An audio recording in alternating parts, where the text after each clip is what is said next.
We're off on an exciting adventure today. Aren't we, Tara? Hey? Yeah. You could both look a bit more enthusiastic. No. Alright, off we go then. Right, off we jolly well go. Where are we going then? We're off to Lanercost Priory. Or Lanercost. There's no R in it, is there? So Lanercost. Right. So we've got to get back to the A69, haven't we? Yeah. So I thought I'd just give you a little look around the other side of the site, because this is our last day here.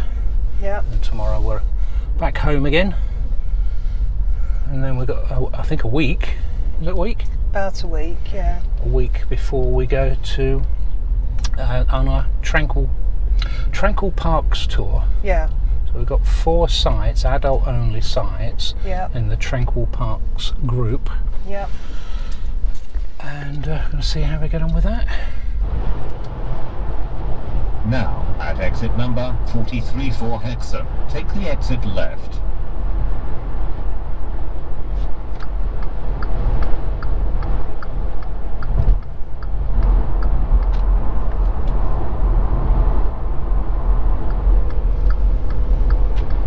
Please follow the road for 6 miles.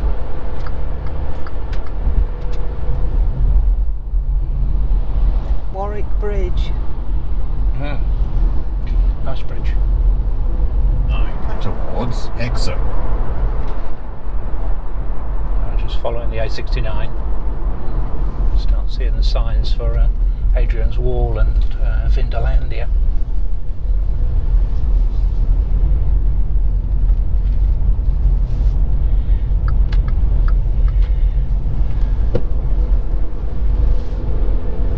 I actually said to the Priory up that road up there. But Oh, did I think it? That's the really narrow road. All right.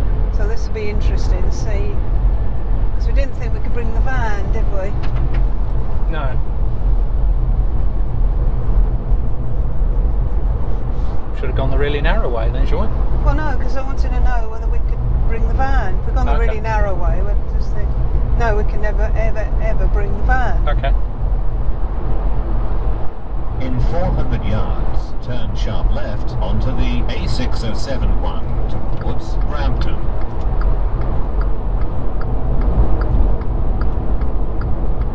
Now turn sharp left.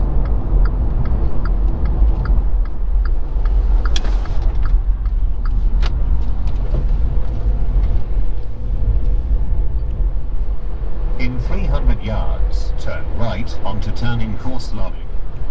So what? Turning course Lonning. 100 yards, so is it? No, it's here then.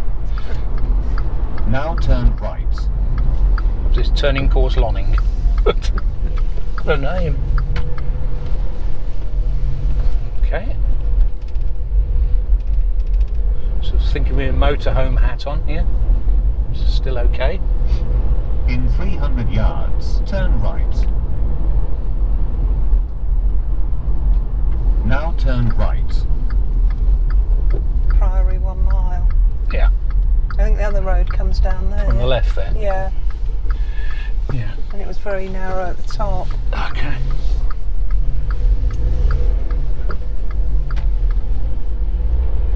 The other thing it said about this place was there was an arch. That's right. A low yeah, arch. Yeah, so we didn't say how low. Good. I'll move Not over a bit then. Don't slow down at all. So you could have met that in the van. Yeah. You would have had to slow down. It's 8% drop here. Yeah, it's quite a gradient here. Actually, I think this is the narrow bit I was remembering. Yeah, that's not too bad. I think people might have to slow down if you're in a motorhome, but see a little VW up. They just think, right, speed up.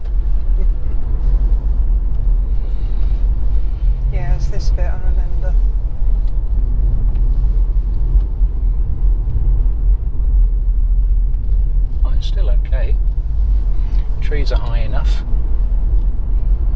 truck coming flying down there, and he probably didn't slow down for anything. Nice old bridge there. Yeah. Yeah, that's lovely. Mm. Have a walk up there then.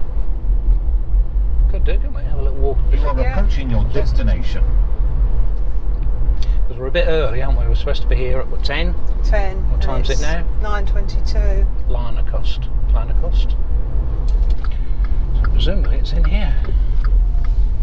In 200 yards, you will reach your destination. Yeah, Priory and Church. Okay. There's no problem with parking, is there? No, so I don't know what the thing about the arch was.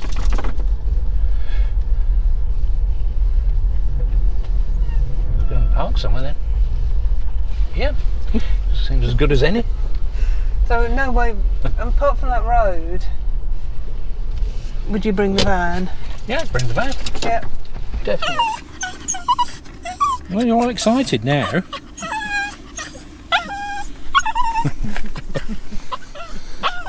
Well, I better let them out then. Yeah, so we're just going to have a little... I think we're just going to walk up there, I don't know what Tara's doing. Priory and Church. Ah, there's a little map here.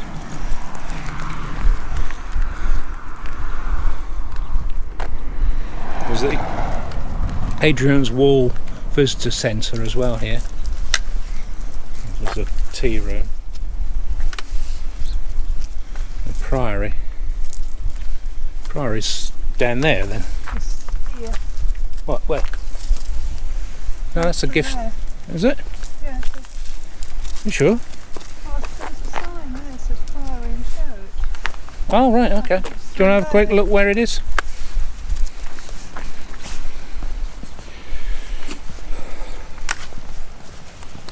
Yeah, so welcome to Lanercost. There's 12th century priory, and much to discover and enjoy. And map of Hadrian's Wall and neighbouring heritage sites. So nearby, obviously, you've got Lanercost Priory, Burdeswold, Housteads, Vindelandia, Chesters, Ayrden Castle, and Corbridge.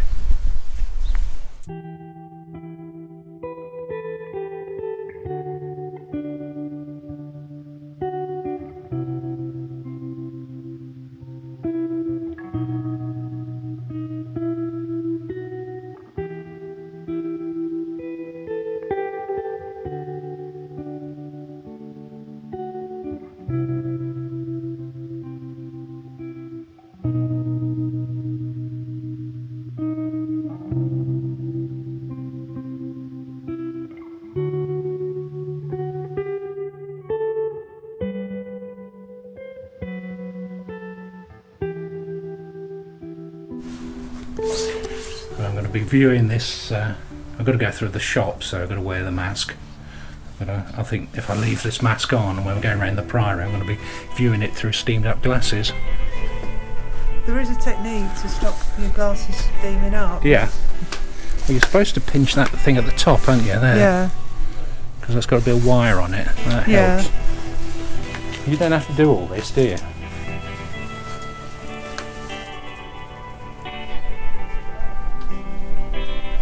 And it's pre-booked visits only, just in case you were wondering. Yeah.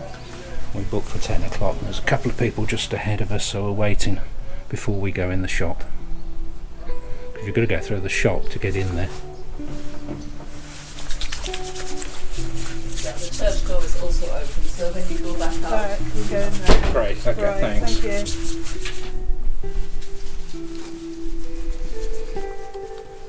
Right. Okay, Go so that way first. yeah, so what we've got here is the ruins of the priory. Yep. And take a dog. I'll take a dog, yeah. Got it? Yeah. There we go.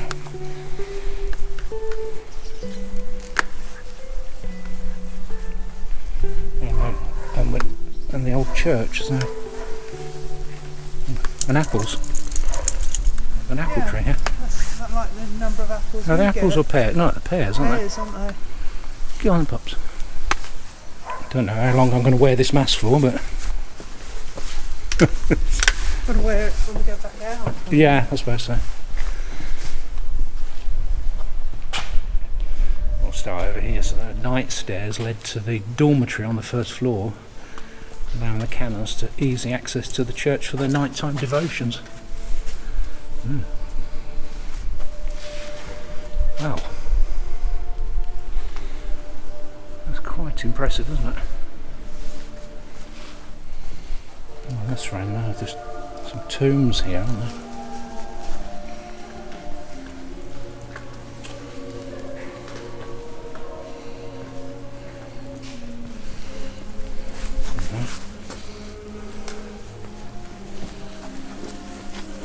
Charles and Rhoda, 10th Earl Countess of Carlisle. Who's this important one here? There must be. No, I'm just trying to stop Bobby climbing over the tomb. I know. Someone can decipher that.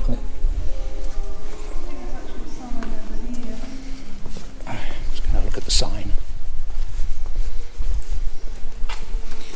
Oh wow, look at the glass window there. It's not stained, is it? It's just a plain glass window.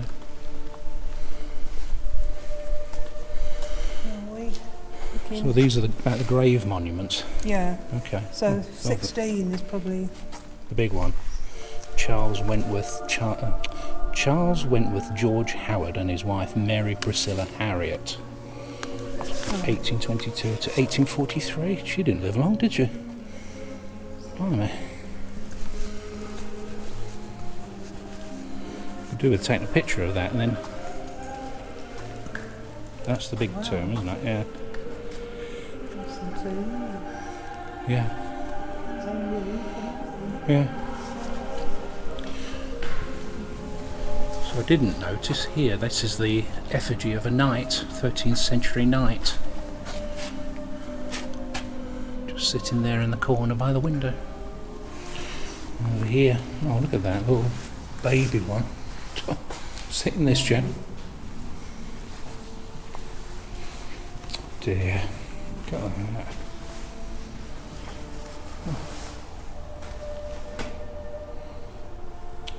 So sad. So this is the presbytery. So the regular devotions include a celebration of the Mass and so-called offices, a series of services that fell at intervals throughout the day and night. From this superbly preserved ruin, it's still possible to understand the medieval arrangement of the interior.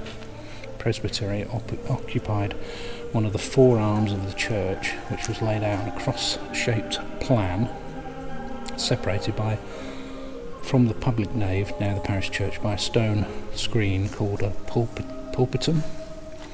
One section of this screen is today incorporated in the wall that divides the roofed and ruined parts of the building. There, presumably.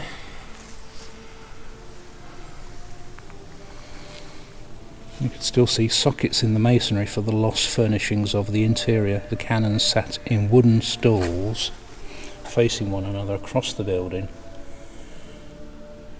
in the area immediately adjacent to the screen. Raised on three shallow steps at the far end of the church was a high altar, and the church was covered by a timber roof. There would have been a timber roof up there. Yeah. The canons would have sat over there somewhere. Presumably one arch, two arch, so they would have been back here.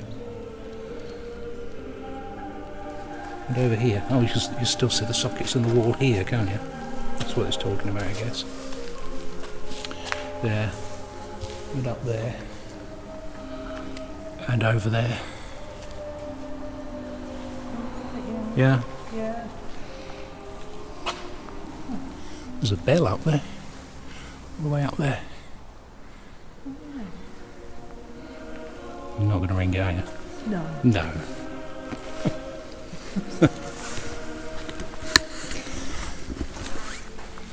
That's in the church.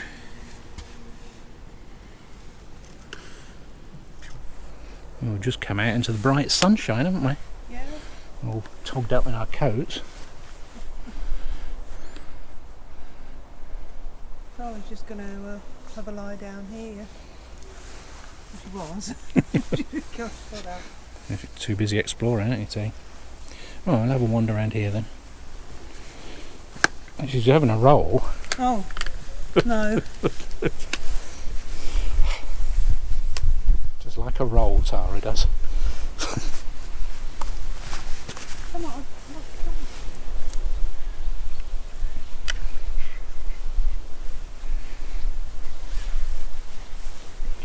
I'm going on here too.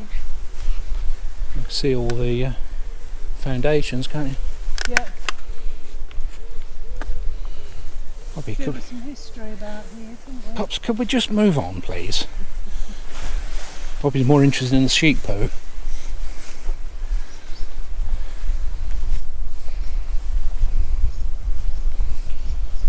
There's a sign here, so. No, you're not eating that. So this is the monastery and its conversion. Because over the course of the Middle Ages, Lanercost Priory developed into a substantial and imposing monastic complex, and the whole site was enclosed by a precinct wall which was entered through a great gatehouse. So there was a big wall that went all the way round, and the gatehouse. Yeah, I think we've come through the gatehouse, We didn't must we? come through that. That's that arch. Yeah. Between this and the principal monastic building lay a courtyard with a service building such as stables and barns. Nearby, north to the church, stood a high stone cross erected in 1214. It says that. I can't see where number 4 is. There. Oh yeah. Yeah, I saw that. It seemed to be a bit in Yeah. pieces, but Yeah. The priory was adapted for use during Edward I's prolonged visit in 1306 to 1307. King was an unwilling visitor, prevented by his final illness from marching north to lead an army into Scotland. There's evidence that the chamber was erected for his use and probably stood within the wider precinct. The monastery must have been overwhelmed by the effects of the king's visit and the needs of his royal entourage. And at the dissolution of the priory in 1537, monastic buildings were converted into a grand residence by Thomas Dacre. He pulled down the cloister walls and the eastern monastic range. Walks, and the eastern monastic range that housed the chapter house and the dormitory. At the same time, the west range and service court were reorganised and set with towers in the fashion of a castle. With the exception of the north aisle, the church roof was stripped and the building left as an empty shell. so it happened then. So 1537, they just pulled the roof off it. Yeah, that happened to a lot of priories and abbeys, didn't it? Yeah, They were turned into big grand houses. it really was just sheer vandalism, wasn't it? Yeah. Just institutionalised vandalism. Yeah.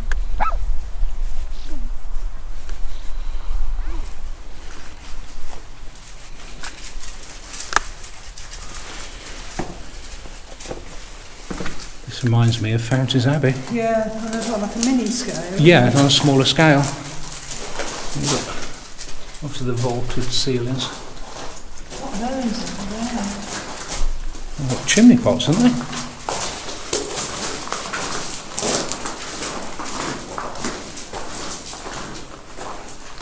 No, perhaps not. Or the little altars. Little Look like Roman altars. Roman altars, yeah. We'll find a sign in a minute, it'll tell us.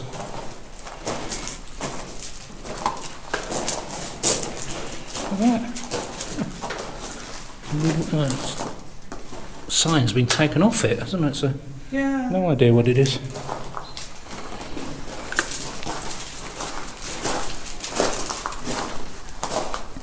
So it's the refectory undercroft. This fine 13th century room was originally divided into two. Far chamber to the right was probably used for storage, and this end was a warming room. There's a fire there. Possibly. It looks like it could have been.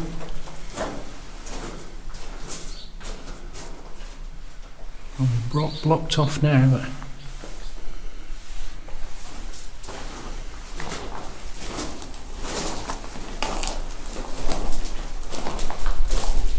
go up? And now it goes a little way.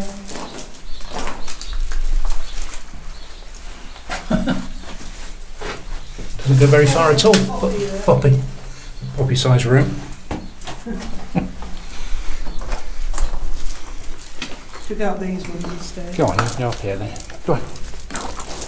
There we go. Oh, nice. Takes us out.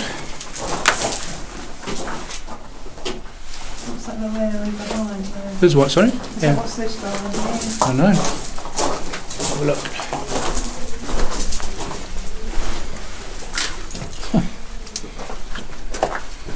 Is that a well or something?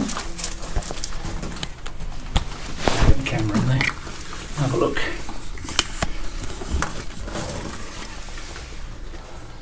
I can't see what that is, but hopefully you can see it on film. Get the camera back through there. No idea what that was. No. Interesting to look at the picture then. Yeah.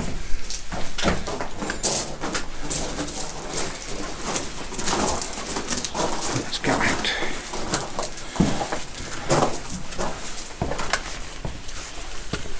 Let's come out of there. Okay.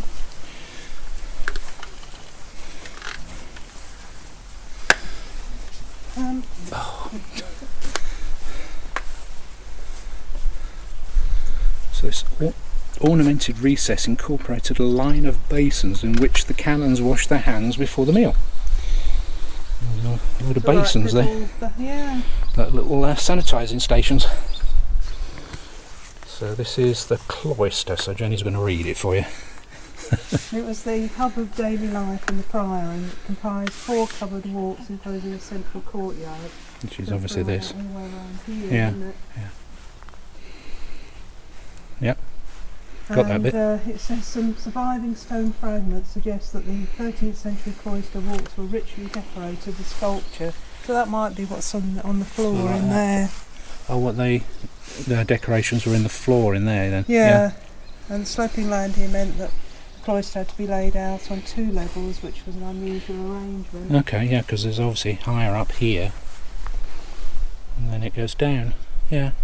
So I don't just saying all the buildings of the monastery were arranged around the cloister. Yeah. Yeah. So it would have been a nice place to be. Yep. It's saying scars in the masonry of the cloister walls show that the walks had flat timber ceilings. I imagine some ceilings up there.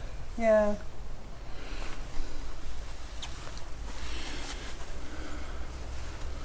I can't see the marks in the wall, but I suppose that's because of the newer wall, That's a isn't it? new wall, yeah, that'll be part of the house. Oh, you can see it, yeah, if there's a line going across. Yeah.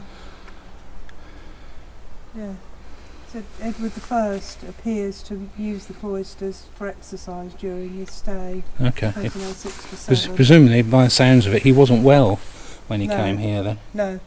And he gave instructions for the gutters to be repaired, so Okay. obviously Yeah, good for him. fallen on his head. Well, there's hand sanitisers in here as well. Right, now you behave yourself. I think you're okay to come in. It doesn't say you're not. So do you want to do the hand sanitizer? This black thing. Yeah.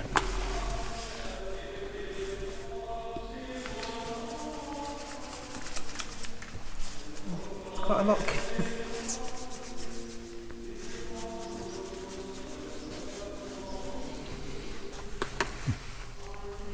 Oh well. Look at the organ.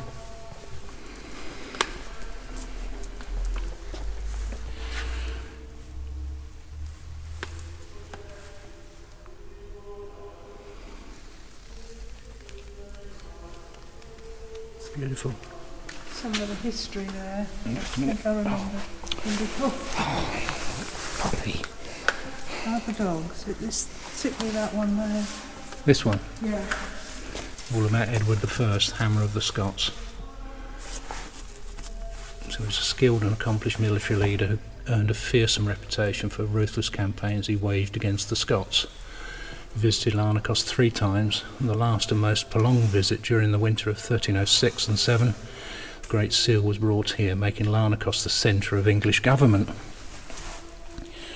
In 1307, Dougal MacDonald, chief in Galloway, captured Thomas and Alexander de Bruce, the brothers of Robert, Sir Reginald Crawford and Kinglet of Ireland.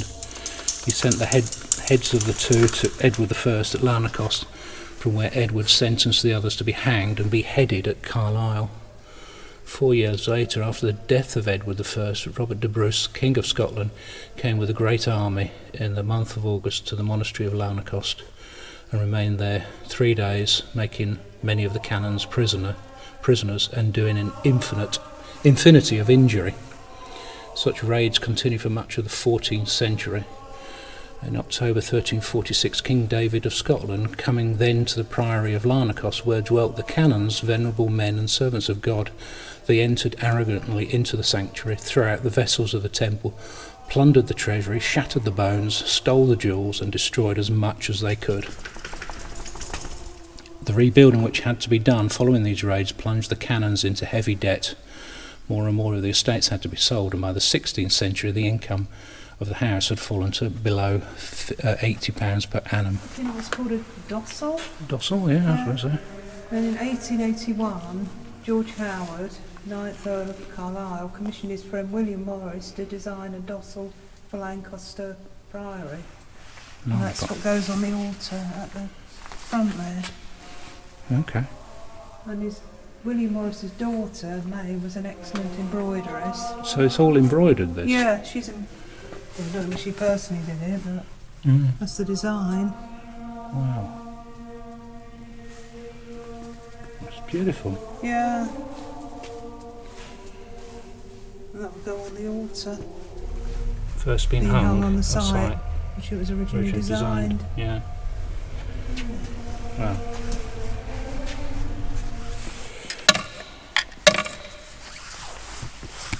Right, come on then, girls.